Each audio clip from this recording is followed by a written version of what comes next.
Folks, Black Star Network is here. Hold no punches. I'm real revolutionary right now. Black power. Support this man, Black Media. He makes sure that our stories are told. Thank you for being the voice of Black America, Roland. Stay black. I love y'all. All momentum we have now, we have to keep this going. The video looks phenomenal. See, this difference between Black Star Network and Black-owned media and something like CNN. You can't be Black-owned media and be scared. It's time to be smart. Bring your eyeballs home. You dig?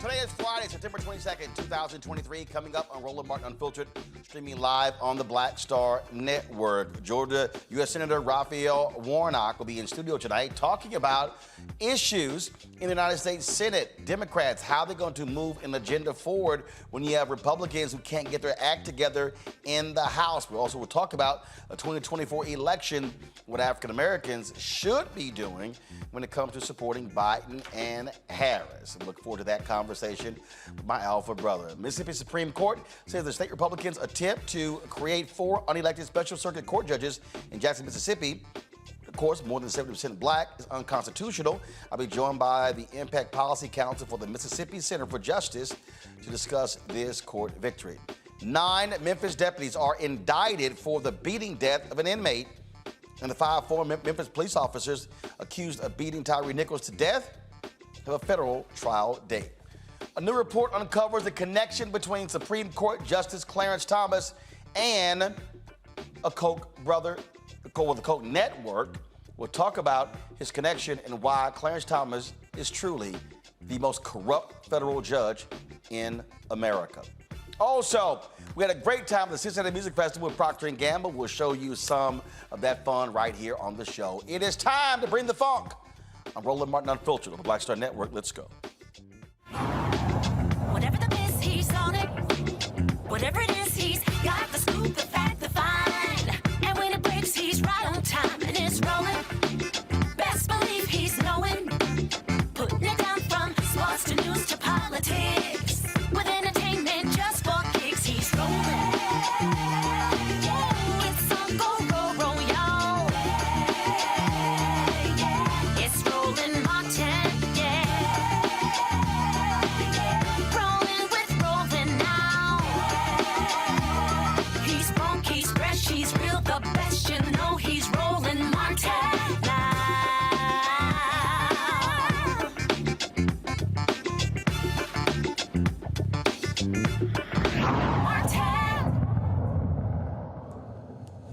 Folks, we continue to see craziness happen in the United States Congress. Right now, Republicans are truly losing their minds first over the Senate changing the dress code because of Pennsylvania Senator John Fetterman. Okay, gotcha. Now you got the madness in the House where Republicans have literally left D.C. for the weekend, even though we've got a shutdown that is looming. These folks cannot get their act together. They literally are stuck on stupid. So you got Kevin McCarthy, that feckless Speaker of the House, who is being held hostage by his nutcase Freedom Caucus. When you've got Matt Gaetz and Marjorie Taylor Greene doing more talking than anybody else in Congress, you know you have truly lost your mind.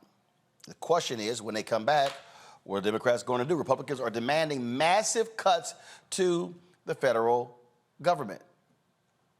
But aren't these same people who voted for massive tax increases under Donald Trump, which of course added $8 trillion to the debt, representing 25% of existing debt?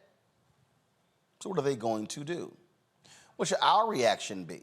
Are we going to remain silent and then watch the right lose their minds and then try to force President Joe Biden to accept their cuts? And let's be real clear, these folks will shut down the government. In fact, I'm going to play a clip a little bit later when Karl Rove talked about that, and he said, because this Fox News person said, well, why do Republicans always get blamed for shutting the government down? Karl Rove said, because they do. That's literally what they do. Y'all, they shut the government down when Trump was president. These people truly are nuts. My panel, Michael Imhotep, hosts the African History Network show out of Detroit, joins us. Matt Manning, civil rights attorney out of Corpus Christi, Texas. Killer Bethea, communication strategist out of D.C. I don't understand any of these nutcases. Hold on, let me. Michael, they really are crazy. And we don't have Michael yet. All right, so we lost Michael, so they've been able to get Michael back. I'll turn to Matt and Kelly. Kelly, I'll start with you. Here's my whole deal in this whole piece. This is where Democrats should literally say, you do you. Y'all let me know when y'all go through all y'all nonsense. I'll be here waiting. They should not commit to anything until the nuts in the House move forward.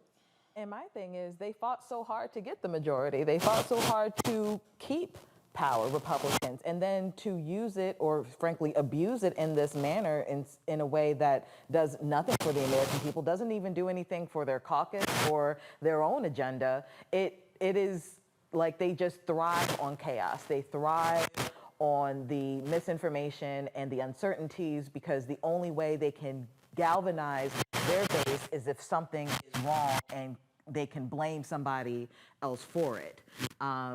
But yeah, it's ridiculous up here in D.C. right now between that and indictments and impeachments that don't need to be here. It's crazy, and it's like no one is paying attention to the American people regarding what they need, how they need it, and how soon they need it. Because these are jobs and lives that we're talking about. Matt, again, these are the people who, they really don't care. They're insane. They're insane. And they will, without a doubt, they'll shut the whole thing down just because. And you see, they wouldn't even vote on a budget. And McCarthy was like, man, what's wrong with these people? Guess what, Kevin? They're yours. Yeah, and you see how they even put him in place. I mean, he's in a precarious position to begin with, considering they had so many votes to even let him be the speaker. And I think the reason is, Roland, partially is because they find that there's political capital to that, in terms of being obstructionist. That's why we're continuing to see it. I don't think that's sustainable. I think at some point, even people in their own constituency start to say, you're not getting anything done. But that, I think, goes again to the crisis of representative democracy that we see now. That you got people who are in office, running to stay in office, and who are not concerned about their constituents and the greater good. But it's because there has not been a political price to pay for their, asinine actions yet. Michael, this really is one of the funniest clips that I've seen. It was on Fox News Sunday with Shannon Ream. And she thought she was sort of trying to make the point, defending Republicans for getting blamed for government shutdowns. Karl Rove blew that up in her face. Go to my iPad, watch this. There's another fight that everybody's going to get blamed for, too. Another Hill headline says this: lawmakers prepare for shutdown blame game. Karl, this never seems to go well for anyone, but it does generally seem that Republicans get blamed for these shutdowns. Well, generally because Republicans are responsible for the shutdown. They seem to eagerly want it. So, yeah, there's a reason why they get blamed. And look, the American people demand that their government try and run itself in an appropriate fashion. And the fact that the biggest financial and business enterprise in the world, the U.S. government, cannot pass a budget in time and then ends up shutting itself down over things that are on the margin. I mean, we're talking about the difference between this and that. And the Republicans are going to be shoot themselves in the foot in the run-up to the 2024 election if they continue to think that shutdowns are a great way to put themselves in front of the American people. And there you go, right there, Michael. One of their own, like, yeah, we the ones who act stupid. Absolutely. Karl Rove, I rarely agree with Karl Rove, but this is the time that I agree with him. And this is something I warned people about during the 2020 presidential election and then the 2022, especially the 2022 midterm election, because during the first 2 years of the Trump administration, there were 3 government shutdowns in the first 2 years. And that last one, December 2018 going into January 2019. That one lasted 35 days. That one was devastating, okay? And when you talk about the government shutdown, well, at least going back to the last government shutdown, 2018, 2019, we know about 18% of the federal employees are African American. So you had a lot of federal employees who went without getting paid for that period of time they were shut down. But also you have federal contractors. You have some African American owned businesses that have federal contracts. And if this gets to the point where federal contractors don't get paid, that means their employees don't get paid as well. So we have to understand political self-defense and self-preservation. You cannot let crazy people have control of the government. You can't let them have control of the House, Senate, or the White House. So this is why, 2022, the House flipped to Republicans based upon about 7,000 House votes in a handful of districts. This is why every vote counts. This is why elections have consequences, and we have to be smarter at this. I always get a kick out of listening to let's say, underage lover Matt Gaetz. Love to see him when he is whining and crowing about Kevin McCarthy. Remember Kevin McCarthy was kissing his butt to get his vote for House Speaker? Ooh, I love how he repays him. Kevin McCarthy's fault that the government...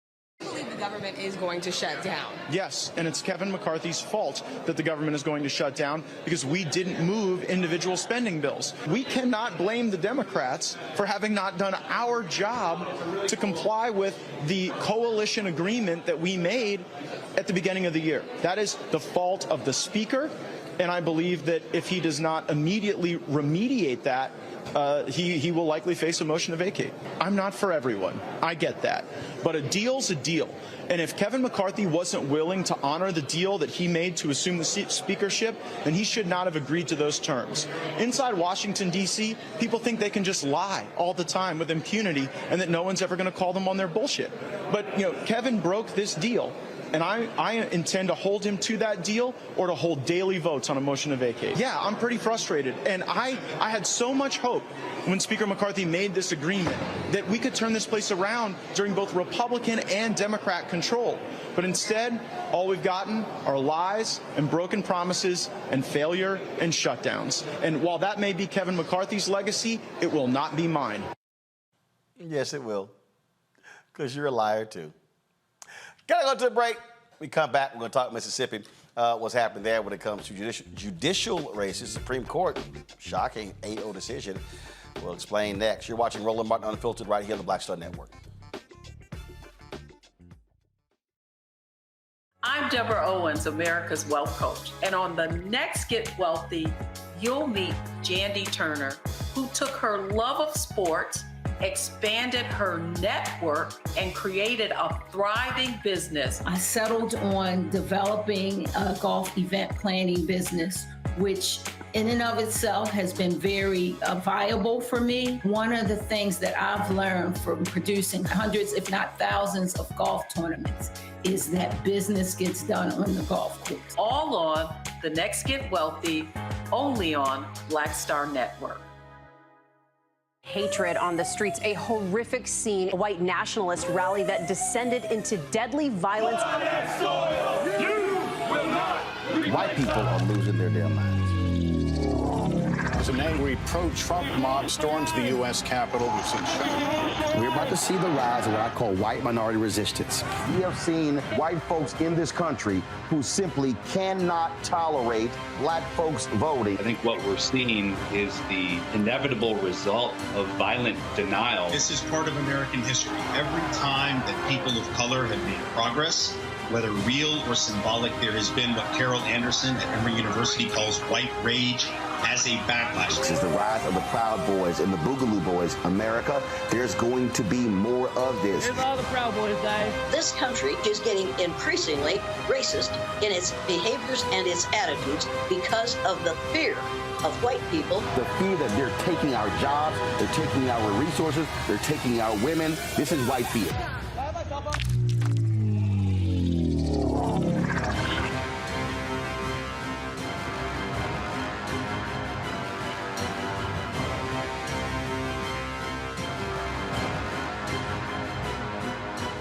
Hi, I am Tommy Davidson. I play Oscar on Proud Family, Louder and Prouder. I don't play Sammy, but I could. Or I don't play Obama, but I could. I don't do Stallone, but I could do all that. And I am here with Roland Martin on Unfiltered.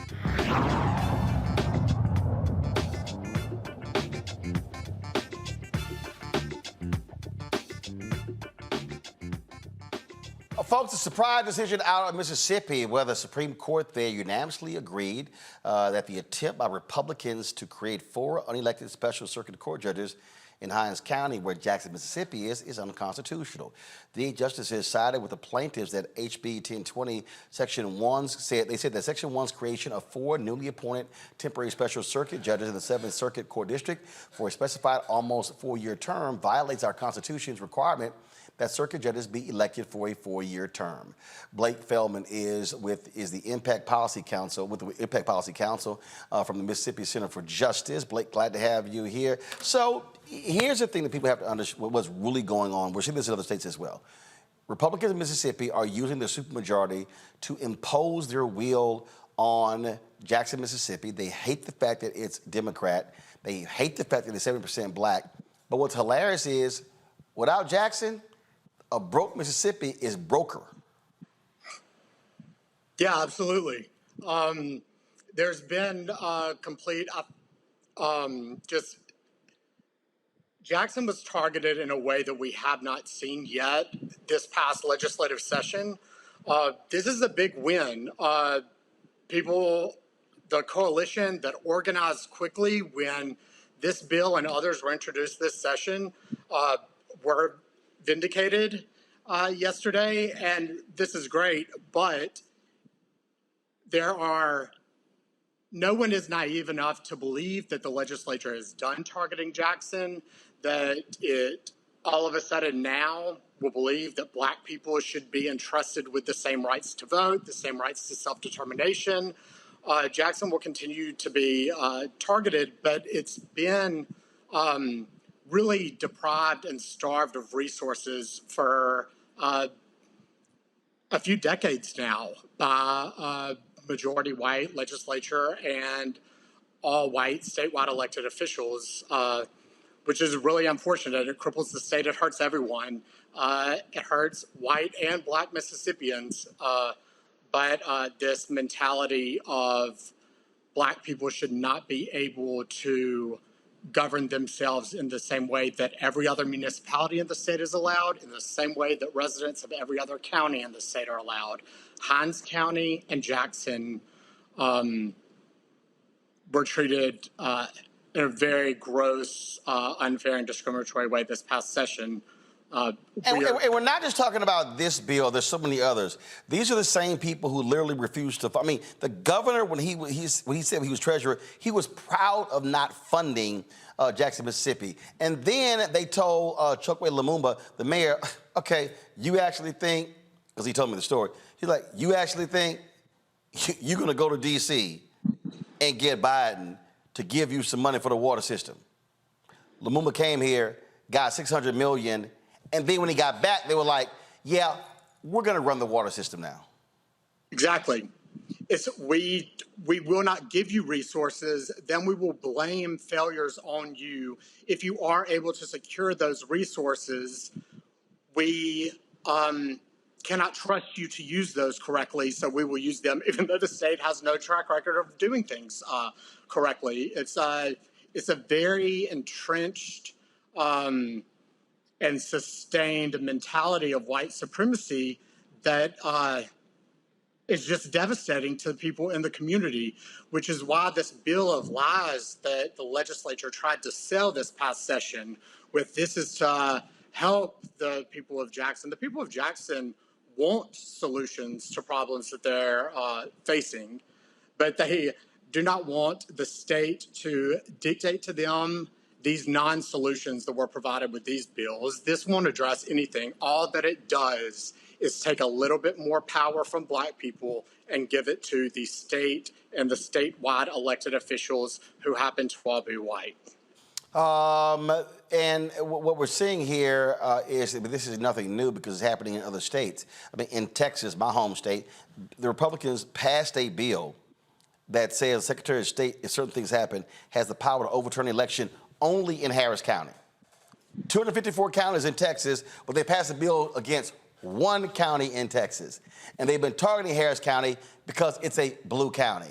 And so this is what Republicans are doing. They're wielding their power, and they are all the so-called local government, no big government, local control. It's amazing they only believe that when they're in power. Exactly. And I think that another thing that's very important, I'm glad you brought up Texas. Mississippi and Texas share the same Court of Appeals in the federal judiciary system. I think that these state legislatures that are very conservative believe the federal courts aren't going to stop us. The state courts aren't going to stop us. We can do whatever we want. And we're seeing this was a radical piece of legislation, House Bill 1020. Senate Bill 2343, expanding Capitol Police in those ways. These were very radical pieces of legislation. I think that it really speaks to the people of Jackson that organized and said we have to fight this with every arrow that we have in our quiver. One of those arrows is litigation. And the people of Jackson said we're not just going to roll over when we're targeted, especially when fundamental principles of our democracy are attacked. That is a paraphrase of what one of the plaintiffs said in our case, in her case.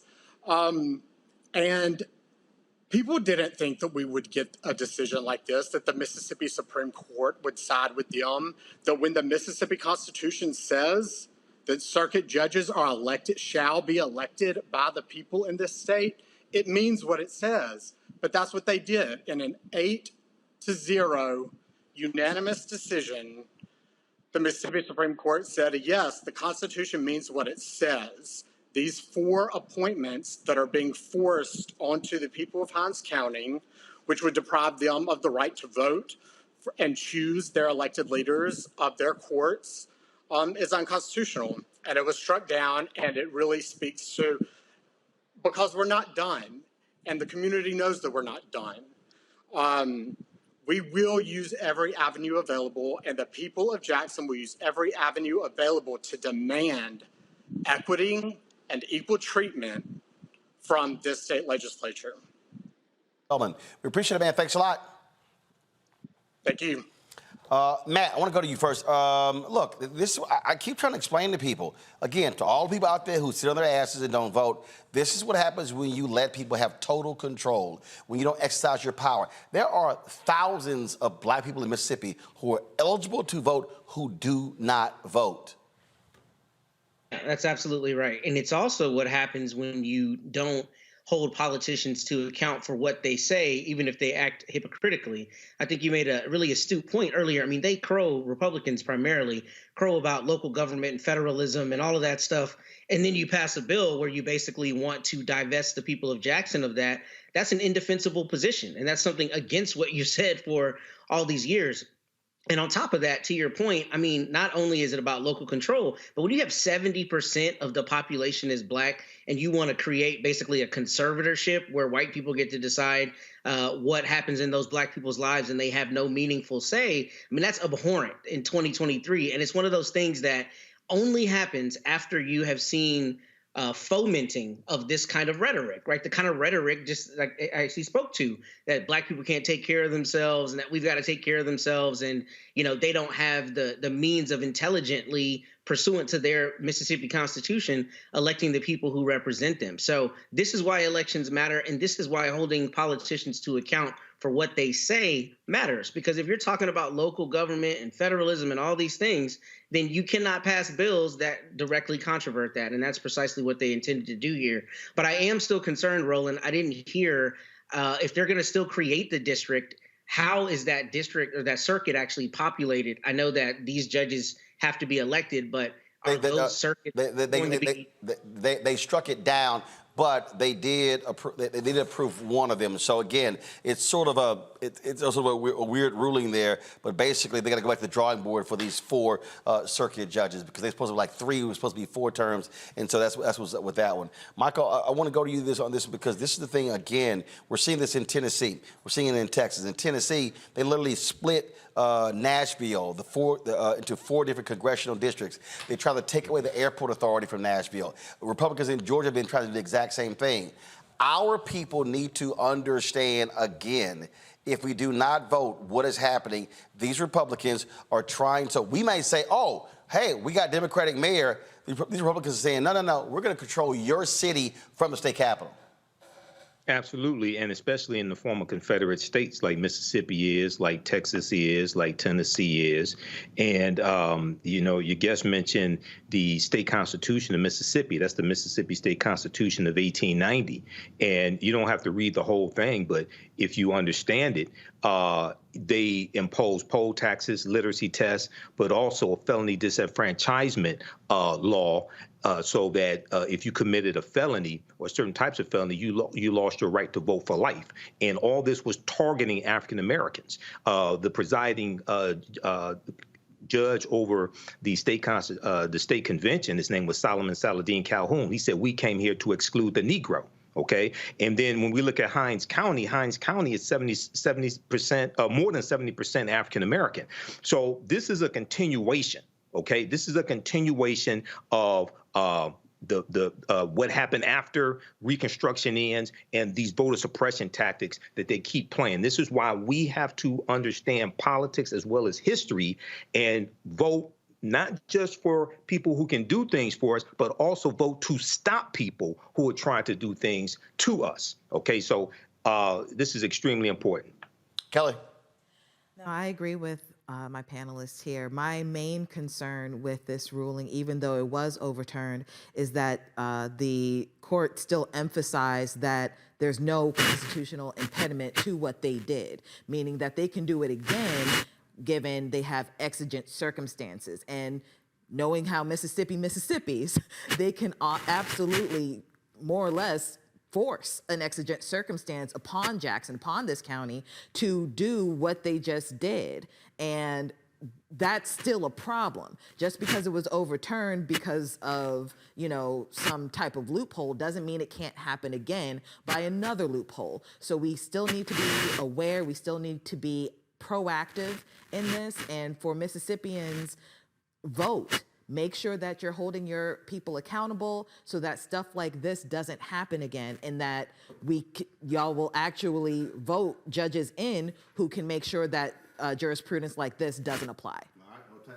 Folks, we come back. We'll be chatting with Georgia United States Senator Raphael Warnock. He is in the House. Lots to talk about. Calls for New Jersey Senator Menendez to resign. President Biden said he's going to walk the picket line. Republicans can't get their act together in the House. Black people are saying, what have you done for me lately? What was going to happen in the 2024 election? Lots to discuss. Next, right here, Roland Martin Unfiltered on the Black Star Network. Don't forget, folks, to please, if you're watching on YouTube, hit the like button, all right? Don't be lazy, hit the like button. Also, join our Bring the Funk fan club. Your dollars make it possible. I keep telling y'all, I'm out here fighting these. Look, I found out today there's one advertiser, they did not want to advertise with us because they did not like a commentary I gave about Texas Governor Greg Abbott. But I see they ads on Fox News. So y'all need to understand how they do black-owned media. And so your support is absolutely critical. Our goal is to get 20,000 of our fans contributing on average $50 each. That comes out to $1 million a year. Folks, that's $4.19 a month, 13 cents a day. A lot of people say they can't afford that. Totally understand. Had a woman today at the Congressional Black Caucus Foundation, AOC. She's like, I don't want a picture. I'm making my contribution. I don't know how to use Cash App. So I punched it in for her, and she gave her contribution. I certainly appreciate that. So send your check and money order to P.O. Box 57196, Washington, D.C. 20037-0196. Cash App, $RM Unfiltered. PayPal, R Martin Unfiltered. Venmo is RM Unfiltered. Zelle, RolandSMartin.com. Roland@RolandMartinUnfiltered.com. Be sure to get a copy of my book, White Fear, How the Browning of America is Making White Folks Lose Their Minds. Available at bookstores nationwide. Amazon, Barnes & Noble, IndieBound, Chapters, Books A Million, Target. Download the audio copy on Audible. We'll be right back. We talk about blackness. and what happens in black culture.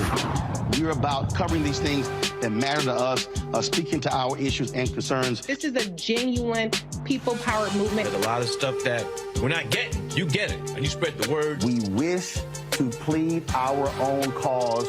Too long have others spoken for us. We cannot tell our own story if we can't pay for it. This is about covering us. Invest in black-owned media. Your dollars matter.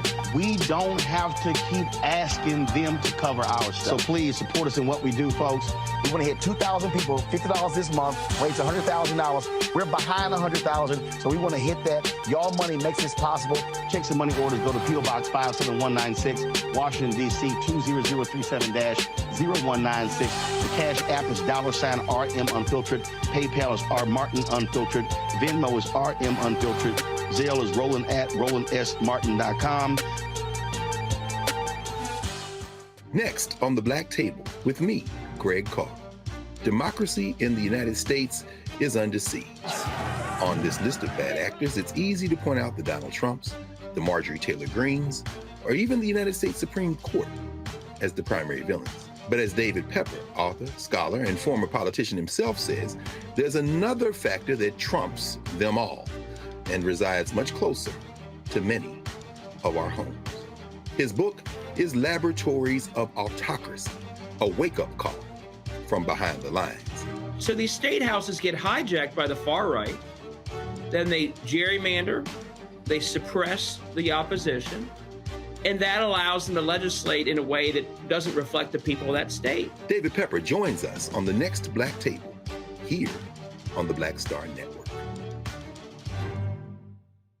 All change is not growth. Right. But thoughtful change is real good fertilizer. And that's what has been so beneficial to us. But you also were not afraid of the pivot. Well, and I'm a black woman in business. Come on, I don't care how I dress up. I don't care who I'm speaking with. I don't care what part of the world I am in.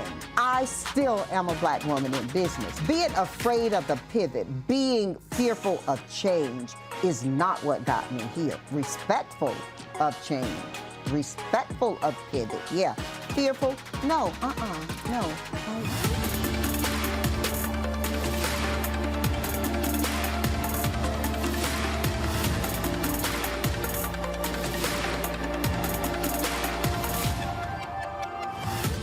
On the next, A Balanced Life with me, Dr. Jackie, we're going to be talking about common sense.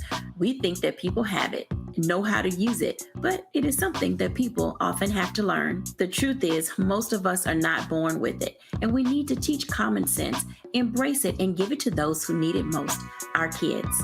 So I always tell teachers to listen out to what conversations the students are having about what they're getting from social media, and then let's get ahead of it and have the appropriate conversations with them. On the next, A Balanced Life with me, Dr. Jackie, here at Black Star Network.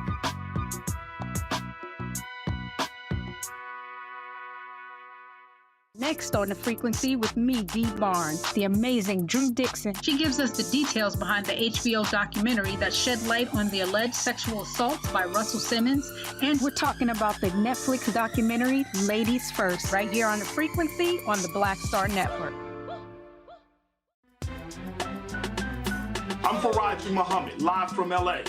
And this is The Culture. The Culture is a two-way conversation. You and me. We talk about the stories, politics, the good, the bad, and the downright ugly. So join our community every day at 3 p.m. Eastern and let your voice be heard. Hey, we're all in this together. So let's talk about it and see what kind of trouble we can get into. It's The Culture. Weekdays at 3, only on the Black Star Network.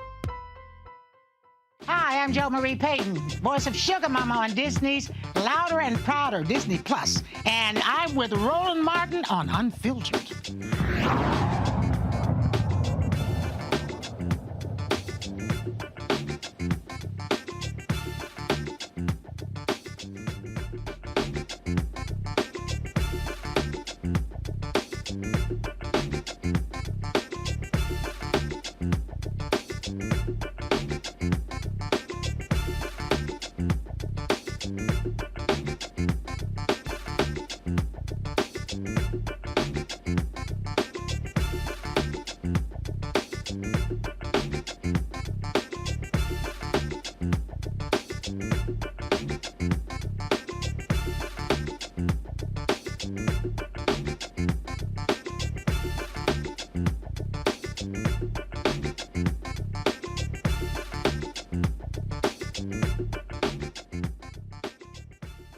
folks, he was reelected to a full six-year term. Remember, 2020, there was a runoff. It was Raphael Warnock, John Ossoff. Both of them were in highly contested runoff elections in Georgia. You know, we dang near moved to Georgia for those 5 weeks to help them with that. Well, for Senator Ossoff, he had the full six-year term. Senator Warnock, he had to run again in 2022, but now he can go, all right, cool. I'm here for 6 years. After folks turned out in big numbers, he joins us right now. Frat, been waiting for you to get here, to come sit in the chair. Good to see you, brother. It ain't like you know it ain't like it's a hot seat, you know. But sometimes it can get a little hot. Look, but, I won 5 elections in 3 years, but who's counting? Here we are. Yeah, It's good to see you, man. A whole lot of elections. Absolutely good to see you. A lot going on in D.C. Congressional Black Caucus Foundation, AOC, is going on. Right. We'll chat about that in a second. But it's been a crazy news day already. One of your colleagues indicted in New Jersey. Democrats in his state have been calling for him to resign. Your thoughts on this indictment of Robert Menendez? $480,000 in cash found in his home, and literally the feds say DNA of one of the folks involved who was bribing him found on envelopes. When you have a very narrow margin already in the United States Senate. Well, listen, all of us who are elected to public office, for me, that represents a sacred trust and covenant between the person elected and the people who elected you. We'll see how all of this plays out. This is very fresh, and we'll witness a judicial process at work. And I saw one story before that he has already given up a committee gavel, but some of the Democrats are saying, look, there's no way you can, because it's already been indicted before. It was a hung jury. They're saying, look, the feds, put out literally the cash and the envelopes, things along those lines, on the Department of Justice website. And with already a very tenuous situation, a very small margin, you do not have a lot of room to work with there in the United States Senate with Democrats. Well, one of the great things about our country, at least we extol, is that no one is above the law, no one is below the law. And I will wait and see how this plays out. Another issue, President Joe Biden has been going back and forth over this UAW strike. The UAW folks announced that they're going to be expanding their strike across the country. Go to my iPad. President Biden apparently is going to be joining the picket lines for the United Auto Workers. Your thoughts about that? Well, listen, I'm a big champion of workers. And, I watched my dad. He wasn't a member of a union, but I watched him work hard with his hands. He was a small business owner. I don't think most people mind working hard. They just want to share in the prosperity that they're helping to create for others. And so the strength of collective bargaining is an important tradition in our country. We're seeing it play out. And by the way, I don't buy this political divide you see often between being pro-worker and pro-business. I want to see businesses thrive so that families can thrive. But it's important for workers to have that kind of collective strength so that they can negotiate. And when that's not there, we see this increasing wealth divide, and people are not able to thrive. And so we'll see how this plays out. One of your colleagues, Senator Tim Scott, made a statement that if people go on strike, they should be fired. President Joe Biden's team did not wait long to turn a lot of these Republican comments into an ad. We'd love to play this, get your thoughts on it. Go to my iPad, Anthony. When you have a president that's constantly saying, go union, this is what you get. The unions get emboldened, and then they start asking for things. The first bill he passed had $86 billion for union pensions. This president clearly does prioritize union jobs, and he's made very clear here that union workers deserve more, that their pay increases have not come close to the success and the money that all of these auto companies have enjoyed. The thing that's interesting is we're seeing numbers. Union support is at almost an all-time high. The last 6-7 years has been stunning, even to folks in unions, with how the American people have responded, because for the longest it was unions are awful, let's be right to work, and so many folks are now saying, wait a minute, you know what, collective bargaining ain't a bad idea. Look, Americans across the political spectrum, I think, have witnessed over the last few decades this growing divide between the compensation of the average worker and their CEOs. And these are the issues that are being raised. This is just one example. But, you know, when I hear one of my colleagues talk about who ought to be fired and people doing their job, I'd love to see my colleagues over in the House do their job. I'd love to see Congress do its job and keep the government open. Because certainly that's not helping working families in Georgia. The people I'm talking to are thinking about the high costs of prescription drugs, the costs of health care in general. They are concerned and trying to keep their families safe. We've had more mass shootings this year than we've had days this year. I just did a panel discussion over at the Congressional Black Caucus weekend this week. It featured Quavo, who's undergone his own tragedy in recent months. My colleague, Lucy McBath, who lost her son, transformed her pain into power, got involved in politics. We're witnessing all of this American carnage, and Congress hasn't done nearly enough. And so I'd like to see us, you know, get something done on gun safety, on prescription drugs, on creating jobs and opportunity for average Americans. And to that point, I mean, we see the energy. We saw the energy in Tennessee when the Republicans booted out two out of three, both African Americans. Gloria Johnson wasn't booted out. And they were responding to the people who were demanding change after there was a shooting at this Christian school. Then the Republicans there then began to literally throw people out who were holding up signs. And so they spent more time attacking the folk who were crying about their children being killed than to deal with the issue of guns. It's awful. You know, what we witnessed in Tennessee, we've seen time and time again, another tragic flashpoint. And for folks who are trying, you know, this happens so often, I'm not sure people even remember what happened. But a killing at a Christian school involving the youngest of children and others, and you had a movement emerge, people responding to that. And rather than using their power to do something about safety, we saw this anti-democratic effort afoot in the Tennessee legislature.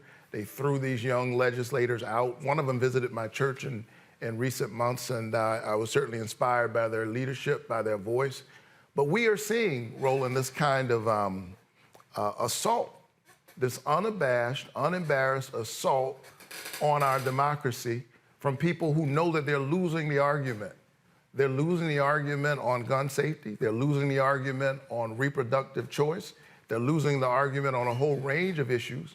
And so rather than have the people pick their representatives, the representatives are trying to pick their voters or throw out the representatives that the voters have selected. You won't hear me say this much, especially on Roland Martin Unfiltered, but a Fox News poll said that 87% of Americans believe that we ought to have universal background checks. We ought to at least know who's owning the guns, and yet no real discussion, something I was pushing my colleagues on in recent weeks and in recent months.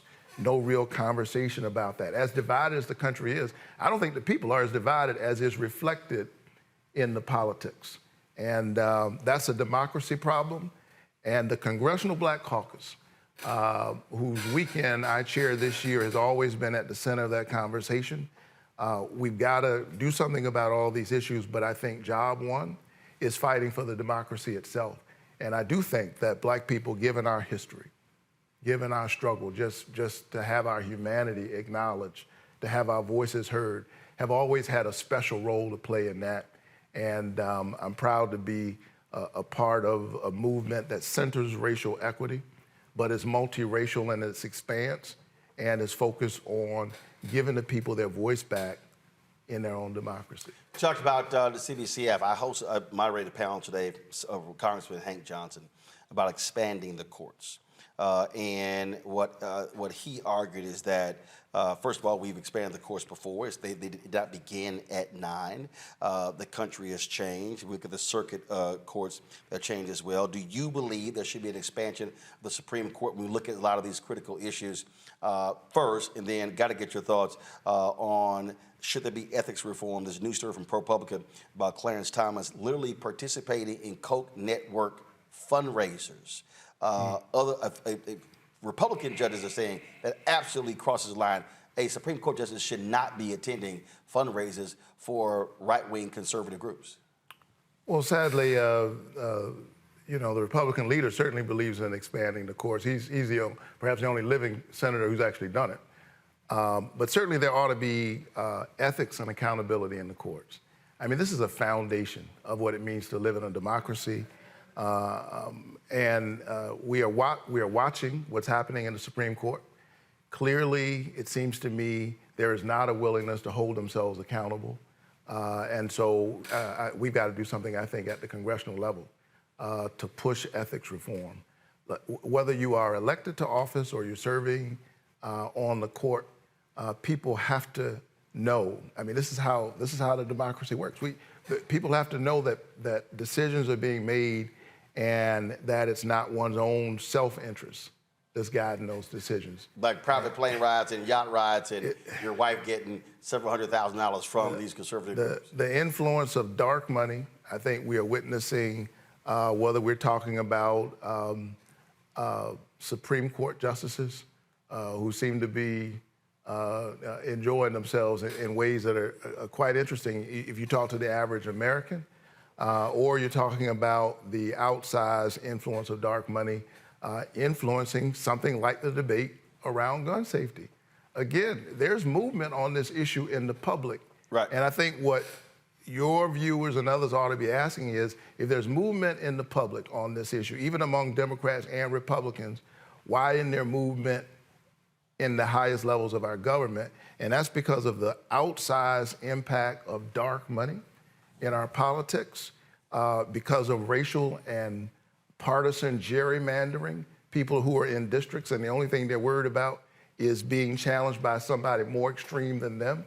All of these kind of anti-democratic efforts afoot in our democracy are the reason why we've got to pass the Freedom to Vote Act, which I introduced a few months ago. And also later this year, I'll introduce the John Lewis Voting Rights Advancement Act. I'm gonna come back to that. You mentioned the CBC a little bit earlier in terms of what their focus is. One of the areas they have really been focused on is on your side of the aisle, and that is they have been challenging Senator Dick Durbin to say, dude, the blue slips. You got federal judges, you got U.S. attorneys and others that are being held up by Republicans. They want him to end that practice. Have you had conversations with him about the blue slip and the concerns of CBC members in the House? Because literally, black folks, bottom line is, he's not chair of the committee unless black folks and others put you in office to secure that majority. And there are black people who are voting in all these other places around the country, and people aren't getting appointed because Republicans are holding them up, now going on 3 years. Well, this is not a new controversy. We've heard it before. And depending on who's in office and who has the majority, it plays a couple of different ways. And it's something that I'm interested in as a member of the Senate. Obviously, I vote to confirm all of these folks if they're brought up for a vote. That blue slip has been used. I just want us to recognize in a few different ways. And it's a relic from the Jim Crow era. Well, there are a whole lot of a host of things that are a relic from that era. There are people watching, and I deal with this every single day. And you talked earlier about the things that have been accomplished and how the American public is moving. But you have a significant number of African Americans who believe not enough is being done. Folks are talking about potentially sitting the election out, having protest vote, and that could very well impact whether Biden-Harris is reelected. What do you say to those people who are frustrated? George Floyd Justice Act wasn't passed. I've broken down that Senator Tim Scott and Senator Lindsey Graham didn't come through with that. You talked about John Lewis Act and others, that President Biden has not delivered on what he said to African Americans, what would you say to those people who are angry and upset? Well, first of all, in a very real sense, there is no such thing as sitting out a vote. To not vote is to vote. But the last four cycles, the black vote has gone down. That has implications. And look, I wish that this were just another ordinary election, as consequential as that would be. But I think this is an election to save the democracy itself. And we have fights about a whole range of things. Change has been slow and hard in this country. Black folk know that better than anybody. It comes in fits and starts, but the democracy is the framework in which we get to fight. And we are clearly in a fight at a fundamental level between those who believe in democracy and those who don't. That's the choice in this election. And but you tell the White House they have to make a better argument, because Terrence Whitberry has his data. When he actually tells people go, nothing's been done, they're frustrated. But then when he literally explains, they go, it literally changes the data. So it seems as if those who have actually passed things might want to do a better job explaining what they've done. That's what a campaign is all about. And I think that story will be told over the next few months. President Biden and Vice President Kamala Harris have been most effective. Here they were elected in the midst of a pandemic, unlike anything we've seen in our lifetimes, with a 50-50 Senate, thanks to what we did in Georgia, gave us the slightest of majorities we could have had. And with that slightest of majorities possible, we were able to pass the American Rescue Plan, which strengthened businesses, which kept our municipal governments flowing and operating, and had a provision, which was one of my favorite. It expanded the child tax credit, which would cut child poverty 40 to 50%. I'd like to see us extend that expanded child tax credit. We passed the first bipartisan. I want to talk to Senator Joe Manchin about that. We passed we passed the first bipartisan infrastructure bill after folks talking about Infrastructure Week and talking about infrastructure for a generation. We finally got something done on that front. We passed the CHIPS and Science bill. We passed the first, the largest veterans benefits program in a generation. And then we went back and passed the Inflation Reduction Act, which invests in American manufacturing, clean energy, and it contains my bill, which capped the cost of insulin for folks on Medicare to no more than $35 of out-of-pocket costs per month. I'm running into people all over Georgia all the time who say that literally changed their lives. And I'm hopeful that sometime between now and the end of the year, we will move another prescription drug bill through the Congress, which will include my provision, my bill, which would cap the cost of insulin for everybody, people with insurance, people who don't. I can tell you that matters in a state like Georgia, where we have 1 million diabetics. 12% of the adults have diabetes. That this has been an effective administration, and yet there's more work to do. Last question. I think it's an easy one. So what do you tell those folks who say Biden just too old? He should not run again. He's too old. Well, listen, that's part of the conversation. But I would say point to look at how effective he's been. Look what he's got done, and look at the alternative. I'm proud to stand alongside this president and this vice president, and I look forward to working with them over the next few years. All right. Well, Senator, glad to have you. Look forward to having you back again here in the blackest newsroom in the country. Good to be with you, my alpha brother. Oh, yeah. You ain't going to find as much black art in any other news show. Never not at CNN, MSNBC. It looks great. You all should see what I'm seeing. Absolutely. Appreciate it. All right, thanks Roland. a bunch. Take care, man. All right, thanks a bunch, folks. Got to go to a break. We'll be back. We'll chat with our panel. More on Roland Martin Unfiltered right here on the Black Star Network. Back in a moment.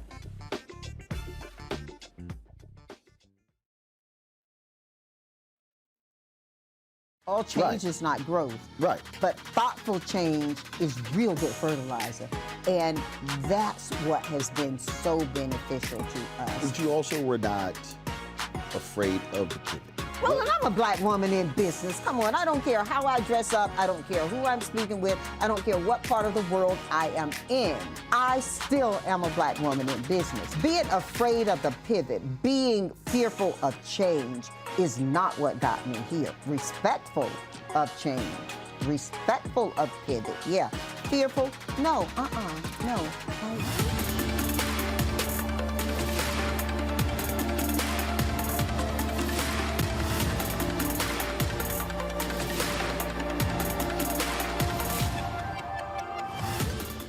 When you talk about blackness and what happens in black culture, we're about covering these things that matter to us, speaking to our issues and concerns. This is a genuine people-powered movement. There's a lot of stuff that we're not getting. You get it, and you spread the word. We wish to plead our own cause.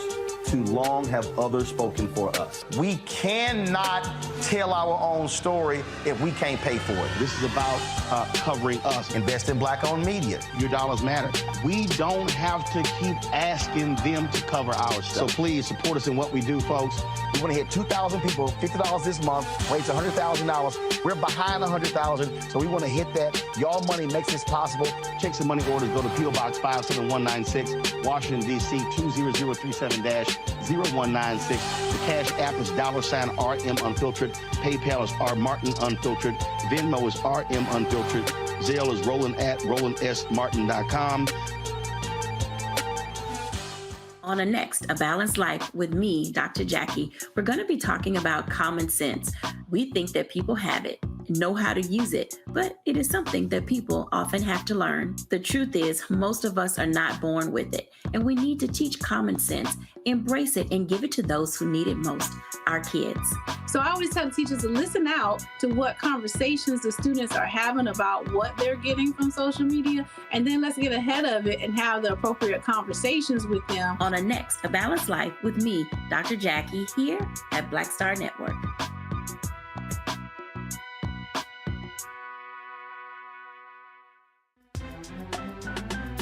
I'm Faraji Muhammad, live from LA.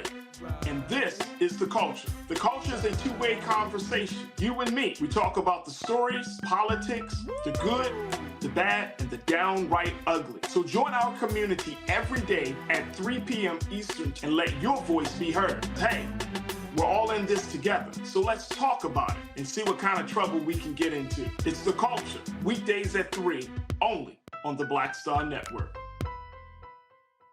Next on the Black Table with me, Greg Carr. Democracy in the United States is under siege.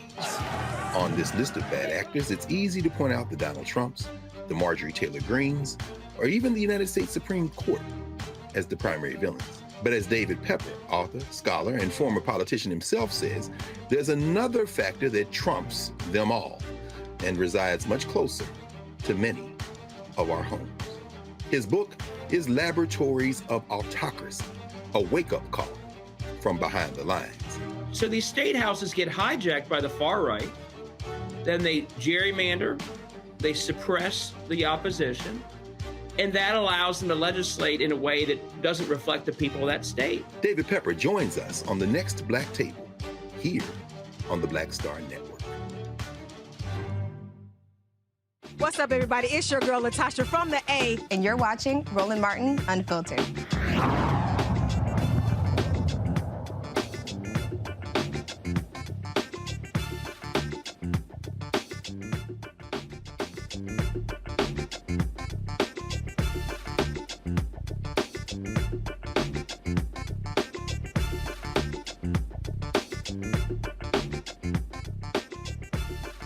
Camera.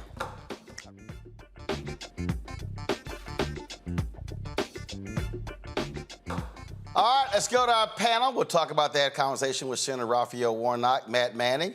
Reverend Warnock, smooth with the answer regarding blue slips in the Supreme Court. Didn't want to really take a stand on that one. The panel discussion we had earlier, what kills me, the number of people who have no concept of American history, because the Supreme Court didn't start with 9. It was actually fewer people. And we've actually had more than 9 people as well in the Supreme Court. And it's so interesting how people swear, oh, no, you can't change anything. when it's actually changed many times before. And really, I see right now there's a significant problem. Clarence Thomas absolutely is completely corrupt.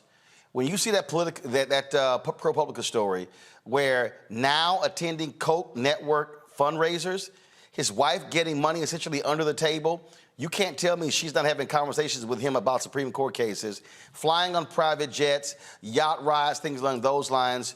How in the hell can anybody trust the Supreme Court that literally is being purchased by billionaire conservatives? Trust them. And not only can you not trust them, the problem with this is we're talking about the branch of government that has to most be above any appearance of impropriety, right? These are the people who are calling the balls and the strikes, so to speak. So if they're slanted, that puts everything into the context that you can't trust anything. And here's the reality of it. I like Senator Warnock a great deal, but I feel like a lot of the conversation was the same rhetoric we hear. And the reality is a lot of people don't want to be involved in government for two reasons, or rather vote for two reasons. One, we say the United States is a democracy. It's not. It's an oligarchy, right? There's a small number of people who really run things, and the rest of us are left out. And with Congress, they're not passing bills that stop school shootings. It's hard to pay for your bills at the grocery store. The gas pump is expensive. It's hard to get health care and to pay for it.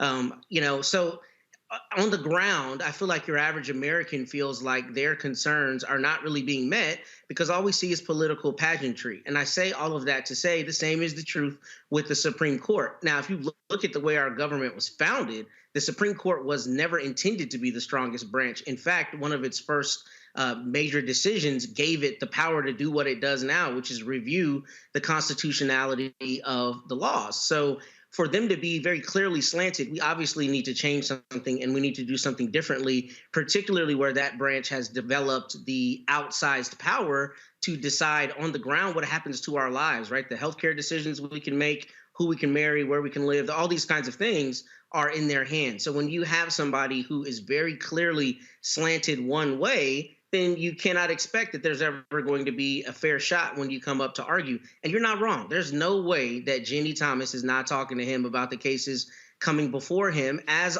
are the people who are sending Alito on these private jets and to these private events into Italy. So, the reality is there's corruption afoot, but it's particularly insidious because that's the branch that is supposed to be most above the fray and the branch who seems to be most resistant now to putting in ethics to hold itself accountable. Michael, this is a ProPublica story. Go to my iPad. You see right here, Clarence Thomas secretly participated in Coke Network donor events. And then you go into the story, you will see here, it says on January 25th, 2018, dozens of private jets descended on Palm Springs International Airport. Some of the richest people in the country were arriving for the annual Winter Donor Summit of the Koch network, the political organization founded by libertarian billionaires Charles and David Koch. A long weekend of strategizing, relaxation in the California sun, and high-dollar fundraising lay ahead. Just after 6 p.m., a Gulfstream G200 jet touched down on the tarmac. One of the Koch network's most powerful allies was on board, Supreme Court Justice Clarence Thomas. During the summit, the justice went to a private dinner for the network's donors. Thomas has attended Koch donor events at least twice over the years, according to interviews with 3 former network employees and 1 major donor. The justice was brought in to speak, staffers said, in the hopes that such access would encourage donors to continue giving. Michael, there's without a doubt Clarence Thomas should be resigning from the Supreme Court. He is completely compromised. Absolutely.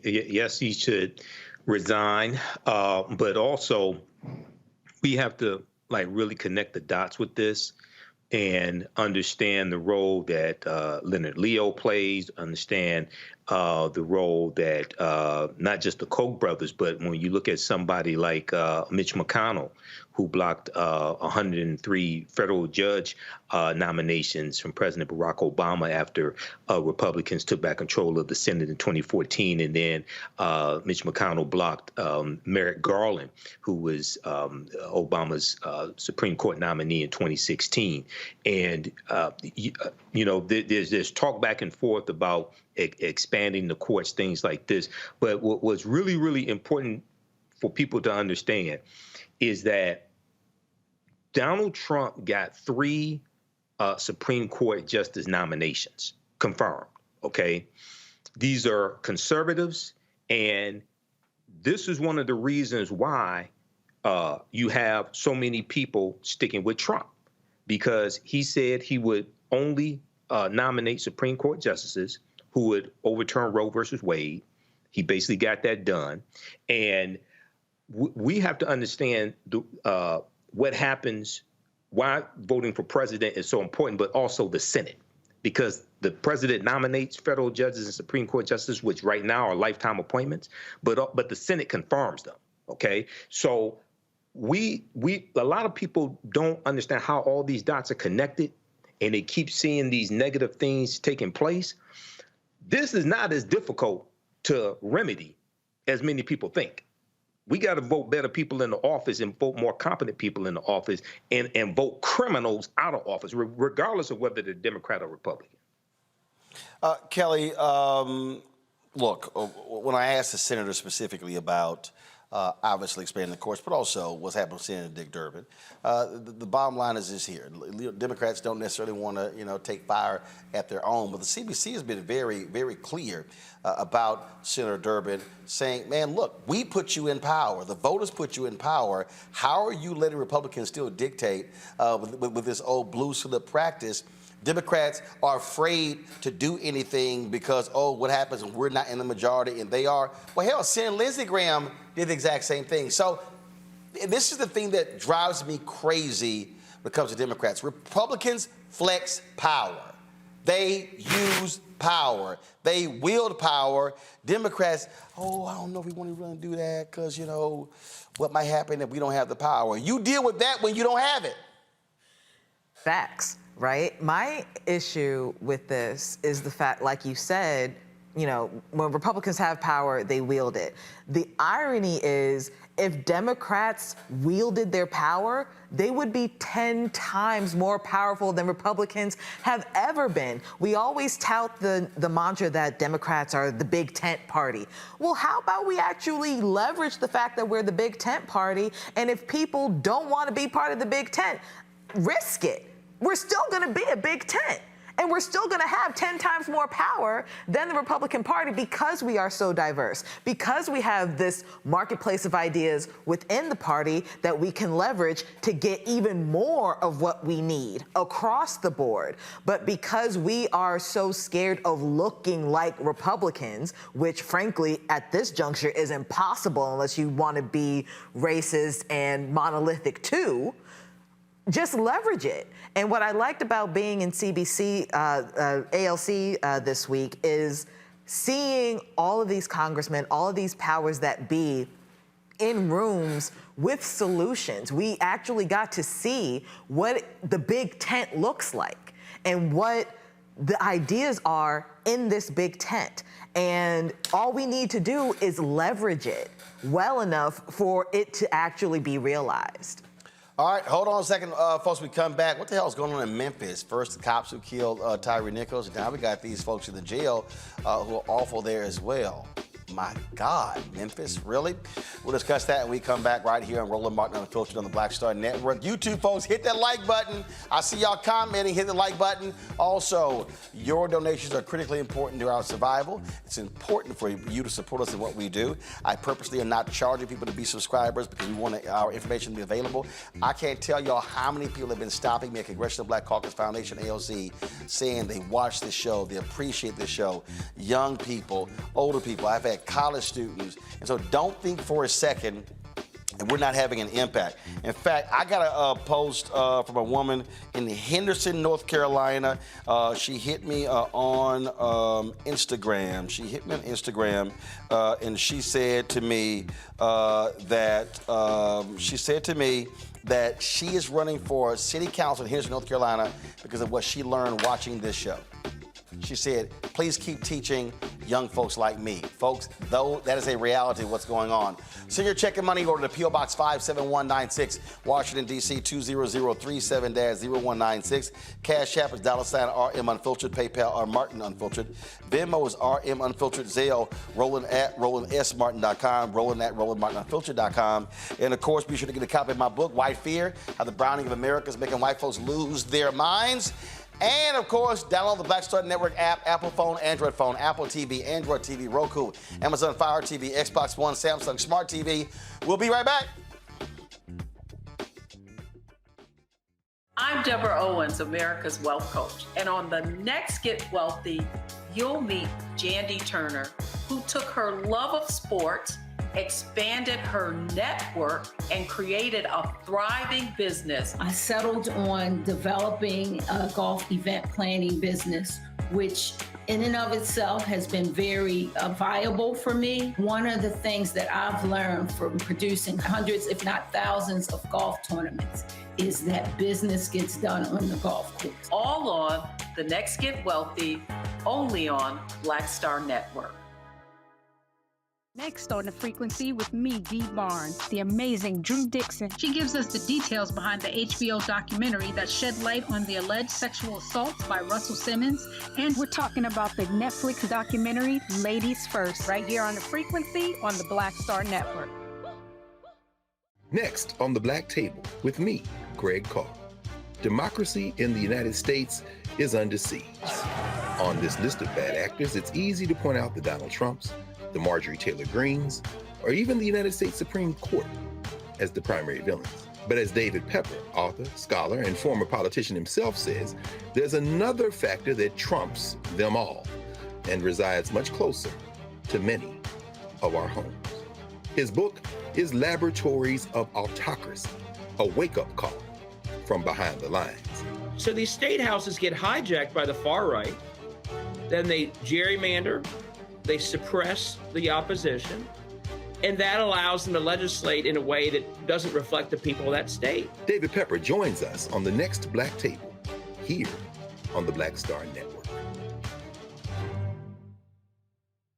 This is Essence Atkins. What's the love king of R&B, Raheem Devon? It's me, Sherry Shepard, and you know what you're watching. You're watching Roland Martin, Unfiltered.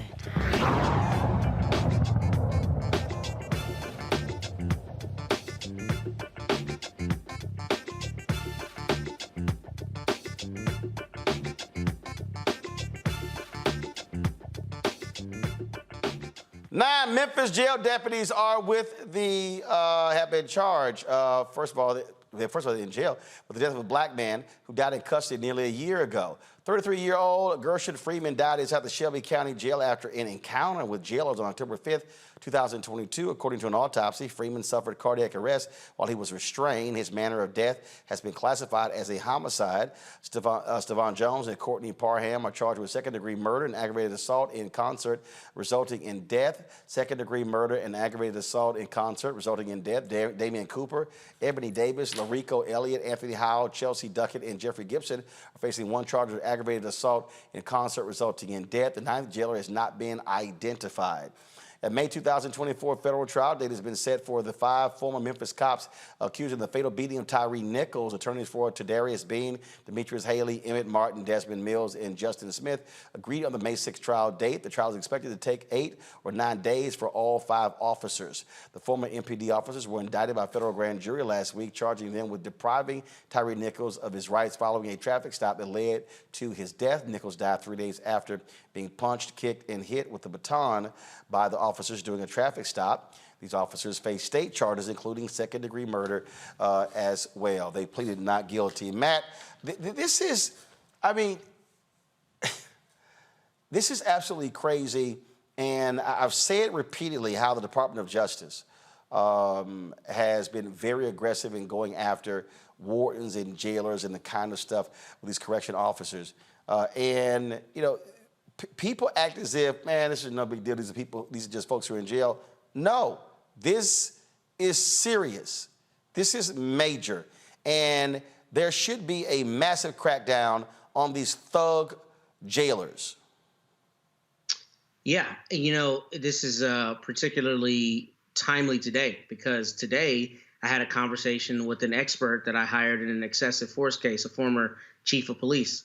And he told me, you know, the reason this stuff happens is because these people never get punished. And the people on the department recognize they're not going to get punished. And they recognize there is no real price to pay for doing this. This kind of thing happens all the time. This is probably 40% of my practice, Roland, is filing lawsuits like this. And just like your prior guest talked about with the Fifth Circuit. Every time I file one, no matter how bad it is, I have to bake into my strategy the reality that the Fifth Circuit is likely going to rule against my client no matter how bad what happened to him or her was. I tell you that's because the Fifth Circuit is an absolutely hardcore right-wing MAGA court. It's incredibly conservative. And that's why on this show, every week I'm on, I mention the gulf between what we talk about with the Constitution and the reality of vindicating your constitutional rights if something like this happens. So I said that to say the reason we really need the Department of Justice is because when they prosecute these offenses, they prosecute them from a criminal standpoint, right? Which gives them a different latitude than I have with a civil case, because the civil law does not give me the same latitude, essentially, and it's not as easy to prove the cases, because when you have the power of a grand jury subpoena and law enforcement and other things, it has a different gravitas. So I say all of that to say you should be shocked by this. This is abhorrent. Anybody with eyes can see that. But what we should also be shocked by is how difficult it is for the families in these circumstances to actually hold somebody accountable. And I'm hoping that the Department of Justice continues to do the good work it's done, because every time they get involved and they prosecute somebody, that family has a true assurance that something's actually going to happen. Whereas every time I file a lawsuit, no matter how crafty I am with how I bring it, I have to tell my clients this is going to be an uphill battle. And that's because it is so hard to hold people accountable in these circumstances. It is mind-numbing, Michael, when we look at these cases, and you look at Fulton County Jail, the number of people who died there. Remember when that nut case in Milwaukee was the sheriff, and how many people had died there, died in those jails as well? And again, these are still human beings. These are human beings who are dying in jail, viciously beaten. Then you look at the conditions. A lot of these places, no AC, no air conditioning, so they're freezing. No heat. They're freezing to death, or they're profusely sweating. I mean, sewage and flooding, and we've covered this, just Mississippi and Alabama, all over. But this is an epidemic in this country. Yeah, it really is, Roland. And when you deal with county jails, you'll have people who may be serving less than a year, they may be serving a sentence, but then you may also have people who are awaiting trial as well. So they haven't been found guilty yet. But regardless of whether they've been found guilty or haven't had a trial, that jail is still responsible for their well-being, okay? And this deals with just a basic humanity issue, respecting people's humanity. And a lot of these conditions are unlivable. And if it was a situation where we were awaiting trial, or even if we were convicted of something, we wouldn't want to live in those conditions, and we would not want one of our loved ones to live in those conditions either. So, this has to change. This deals with who you have in political offices, deals with legislation also. But yeah, this is totally unacceptable. Kelly. Every time I hear one of these stories, it breaks my heart, because like the panel has already said, they're human beings. And the point of any type of prison or jail system is supposedly supposed to be about it being rehabilitative. How do you rehab someone in a condition like that? You don't. Animals are treated better than some of these prisoners. I remember the story of, I can't remember which jurisdiction it was, but the young man who I think it was Atlanta, died with bed bugs, the bed bug infestation. That's Fulton County Jail. Yeah, that was just absolutely disgusting to me. I mean, I can't think of even terrorists who have conditions like that for prisoners of war. And we're talking about American citizens in America who are supposedly supposed to be being rehabbed to get back into society. How do you do that when you have conditions like this? So absolutely something needs to change. Something needs to give.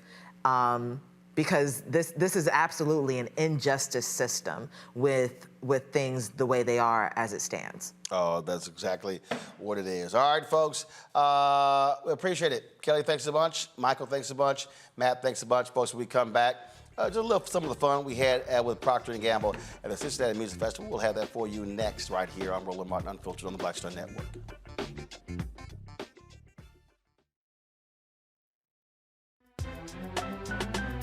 I'm Faraji Muhammad, live from LA.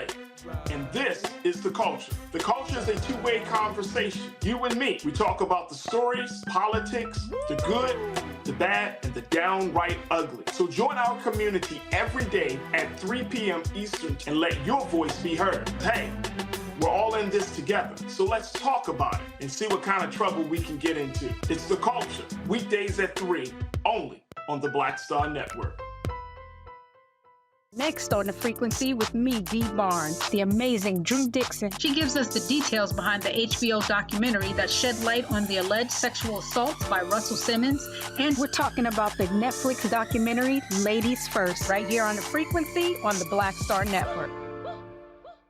All change is not growth. Right. But thoughtful change is real good fertilizer. And that's what has been so beneficial to us. But you also were not afraid of the pivot.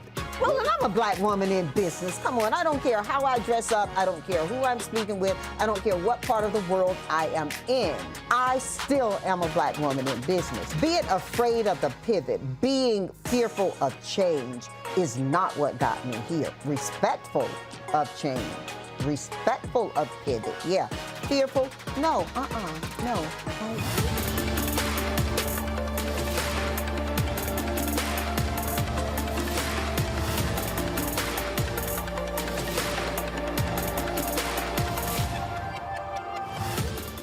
Sherry Shepard with Sammy Roman. I'm Dr. Robin B., pharmacist and fitness coach, and you're watching Roland Martin Unfiltered.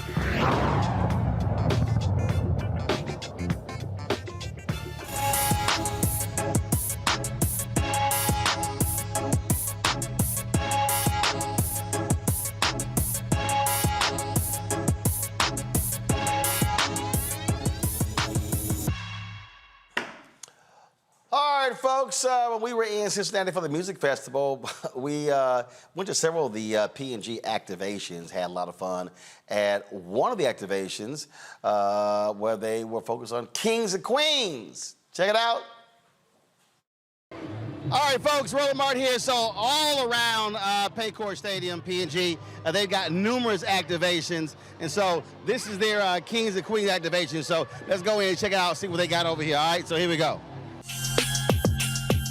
All right, y'all, so we gonna skip the line. Come on, let's go over here. So, all right. Hey, y'all, what's happening? What's happening? What's happening, y'all good? All right, so you see they got the red carpet out here, y'all. And so we go, okay, what happened to all the shirts? I'm sorry, we'll have more tomorrow. Seriously, we only been here about 30 minutes. However, you can win a year's worth of P&G products. You can enter by clicking this QR code. All right, y'all, so let's go on over here. All right, so let's see what we got over here. Okay, what you doing? What you doing? So this is Olay. We have two different hydrating moisturizers here. This is a vitamin C with peptide. We don't have any parabens, any synthetic dyes. It won't leave any sticky residues. It won't. But I see these orange peels. Okay, is this edible? No. You'll just use it for your face, and like your neck. I mean, I see orange peels. I thought you can eat it. So the oranges is because it has a citrus fragrance. Okay, I'm just checking. Yep. I'll make sure you know that. Yes, I do. Okay. All right, what you got over here? And the retinol is good for rejuvenating your skin. If you feel like you might be aging a little bit, we got you covered. So it is fragrance free, it's really good for sensitive skins. Okay. Yeah, you want to try some? So, what it do?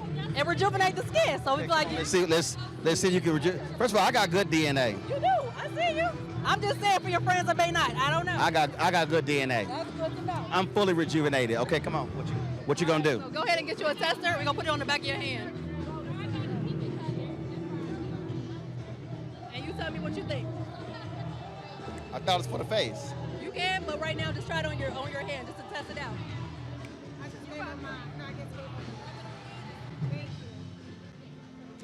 Well, this smells great.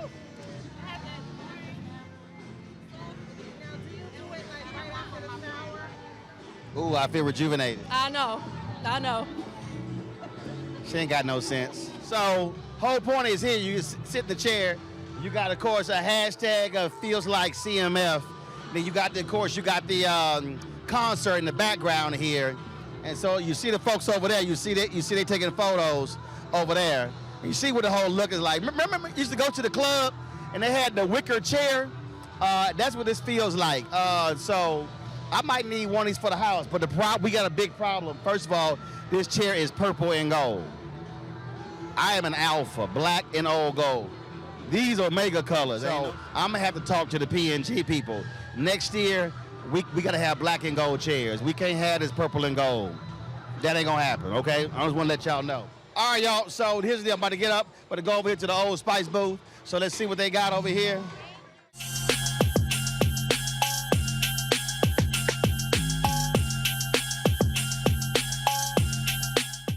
All right, what y'all got? What y'all doing over here? Oh, man, we got the Say what? We got Old Spice, got you smelling real nice, man. I'm Donnie here at the Old Spice stand. What's going on? Who am I talking to right now? Really? Nah, I'm just playing with you. You about to get cut. Nah, I'm just messing. But yeah, we done at the music festival, man. My name's Donnie. We got Old Spice. We're giving them away right here. It's a king booth. So all beautiful kings and queens, no matter your skin color, you still a king, you still a queen. Come down and show some love and have fun and be safe. All right, so look, they gave me this bag. I ain't got nothing in it. What's up? Let me hook you up here. Look, this is the first stop. All right, come on. Bam. Look. That's it? Make sure you stop over That's here. it? Yeah, that's it right here. I would say we can't get you. What's the rest? What you got over here?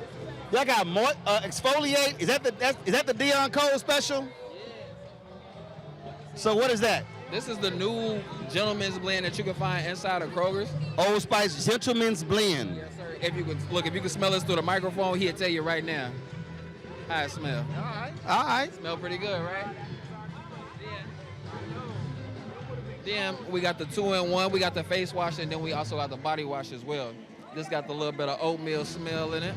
Go ahead and take a whiff of that. Let them know how it smells. I want the cream of wheat.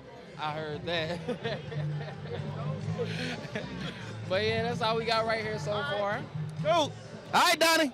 All right, take care. Holla. All right, what y'all got? Hey, first and foremost, 06 to the good bros. All right, what's happening? So it's King C. Gillette. So we have some beard balm. Gonna keep the beard nice and soft for you. So you need this to grow the beard out. This is gonna be the beard thickness. No, I ain't. 14 days. First of all, this right here is, see, what I got right now is too thin for me. Was too thin for me. So yeah, I got to keep it down. Still use some of this though. Keep it soft. Oh really? Good, absolutely. All right, so let's see. So how much supposed to like a dab? About a nickel size. A nickel size. A little bit more than that. There you go. Yeah, rub it together. Get it smooth in there. Yeah, there you go. This one smells good too. Charlotte! There you go, man. Listen, it's gonna be dangerous for you out here with that on. I'm telling you. It's gonna be dangerous for you out here with that. Charlotte's supposed to be snapping. I don't know what she's doing over there. Snap, Charlotte!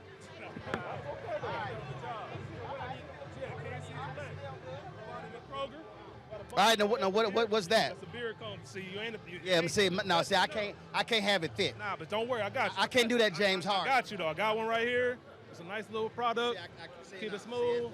Keep it smooth. Look, I shave mine every 2 days. I'm not. No, that ain't happening. It ain't for everybody. No, it ain't for everybody. No, everybody can't look like this. I ain't mad at you. Everybody can't look like this. I ain't mad at you. No doubt. All right, so we got so we got that. We got the cream. Now, what is this? What does this do? So that's for the people that got a couple patches here and there. They need to grow it out some. No patches. You got the beard thickener. Use it about 14 days. You're gonna start seeing some results. Rub it in. Get it nice and smooth. Use your beard comb. You in good shape. Look, all I'm saying is, all y'all brothers, if y'all gonna have beards, y'all got to trim y'all beards, okay? Yeah. This unruly look, Treat it or trim it.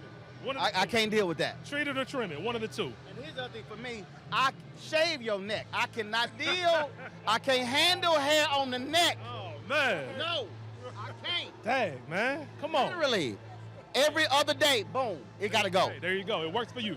It works for you. That's right. I can't do it. Cause I know I already look good, so I'm just saying. All right, bro. All right. All right, 06. Y'all know how we do it. That's how we do it. All right, folks. That is it for us. Yo, Instagram. I'm sorry, YouTube. Really? How we got 901 likes? All right, man. Y'all got 120 seconds to add 99 likes so we can hit 1,000. This don't make no sense. I got to be asking y'all hit the doggone button so we can get the likes, okay? So hit the dadgum button. Now, support us in what we do. Download the Black Star Network app, Apple phone, Android phone, Apple TV, Android TV, Roku, Amazon Fire TV, Xbox One, Samsung Smart TV. Okay, graphic, y'all. Wrong, no, don't be playing that. Don't be playing that. Thank you, come on. There you go, right one. Let's get it together. Send your check and money order, P.O. Box 57196, Washington, D.C. 20037-0196. Cash App, $RM Unfiltered. PayPal, R Martin Unfiltered. Venmo is RM Unfiltered. Zelle, Roland@RolandSMartin.com, Roland@RolandMartinUnfiltered.com. Then download the Black Star Network app, Apple phone, Android phone, Apple TV, Android TV, Roku, Amazon Fire TV, Xbox One, Samsung Smart TV.